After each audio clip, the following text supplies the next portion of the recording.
ডাউল এবং চাউল সমান সমান দিবেন। আপনারা দেখতে পাচ্ছেন যে আমরা সবজি খিচুড়ি রান্না করব প্লাস বেগুন ভাজি করব, সাথে ডিম ভাজি করব।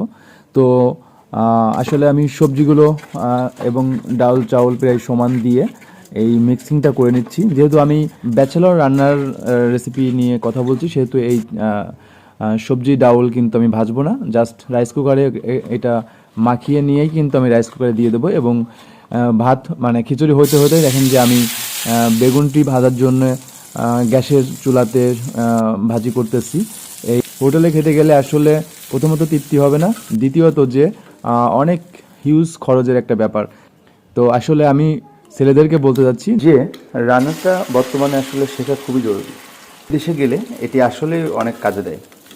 আর আপনারা দেখতে পাচ্ছেন যে আমি কিন্তু খিচুড়ির মধ্যে পালং শাক দিয়েছি, আলু দিয়েছি, ইচ্ছা করলে আরও সবজি দেওয়া যায়।